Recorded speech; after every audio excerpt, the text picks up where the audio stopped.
What did I think about the Bad Guys 2? It's bad. But not like in a bad way, but like in a good way.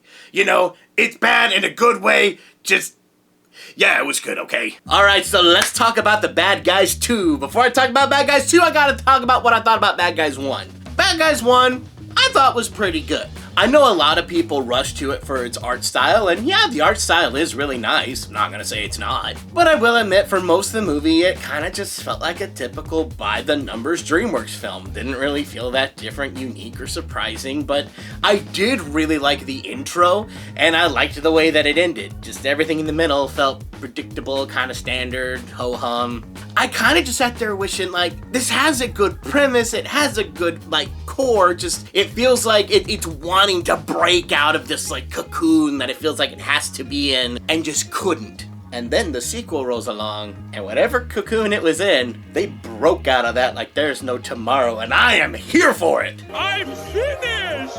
Finally, I'm a beautiful butterfly! So what's the story? At the end of the Bad Guys 1, the bad guys decide to go good. They're done robbing, they're done doing all this stuff, and they want to be accepted into society. But they're having a hard time getting accepted into society because, you know, they're kind of the biggest criminals that have ever existed, and they can't get jobs anywhere, which, fair, makes sense. But as they search for a new life, crimes are happening all around the city, with the bad guys' calling card being used at all of them. But the bad guys had nothing to do with this. Well, turns out these crimes are being committed by a female group of bad guys who want to recruit the bad guys to help them with one final heist. So will the bad guys join them in their crime spree, or will they stick to their route of good? So let's talk about the Bad Guys 2. In my opinion, this was way better than the first one. I found myself laughing at this movie so much. I was getting invested in the story plot and like the crime spree and how that all goes down. I was intrigued how the other characters were reacting to other things that were happening. There was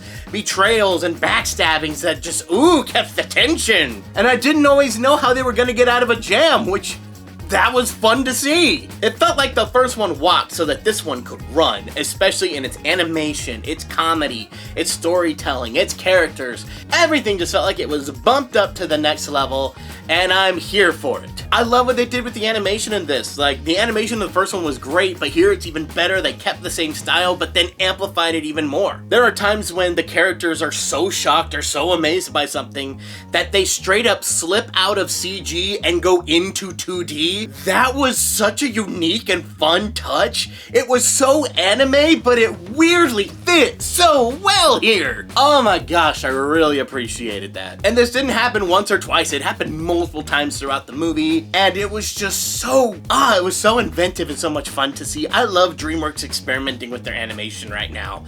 That's just so fun. I like this new trio of bad guys that we got. I thought they added a really nice dynamic towards our already established bad guys. It was nice to see Shark and Piranha get a little bit more attention in this movie. I feel like the first movie really focused on Wolf and Snake more than anybody else. And it was nice that in this one, Piranha, Tarantula, and Shark all got more attention, even though like half of Piranha's stuff was just fart jokes. But surprisingly, the fart jokes felt less annoying in this than they did in the first one, even though I think there were technically more. I don't know, I didn't check. But here, I got excited by everything. I'm like, is the cop going to believe them if they said they didn't do something wrong? Or is this gonna happen? Is that gonna happen? And I was legitimately invested and really curious to see what the next thing was gonna be. I really liked how the mayor was handled in this movie, how she had to go through her own dilemma. And I really liked the way they portrayed Marmalade in here. He didn't have a long scene, but the scene he was in was hilarious, and I was here for it. I was like, yes! That's how I want to see Marmalade! No, that was awesome. I love how they added this new quirk to Shark where he panics all the time and just blatantly overreacts. It's a little thing, but it was so much fun, and he did it like 5 times. I thought I was gonna get annoyed by it, but I never did. All the action you deal with just feels like it got bigger. Like when you have to like get onto a rocket as it's shooting up into space, yeah, you have reached a new level of like stakes in your story. This was so much fun. Now, comparing this to the rest of DreamWorks, so I think it's as good as like How to Train Your Dragon, Kung Fu Panda, Shrek. No, I don't think I'd go that far, but I would say that if they wanted to make a third bad guys, consider me intrigued, and I would love to go see that. Especially the way they left it off, there's definitely room for more adventures and definitely room for more stuff to happen with these guys, so do I think it's a possibility? Yeah, and I'll say this, if they make a Bad Guys 3, I would definitely want to check it out. So thank you guys so much for watching, I hope you enjoyed. Don't forget to like, comment, and subscribe, and I will see you guys in the next one. Bye!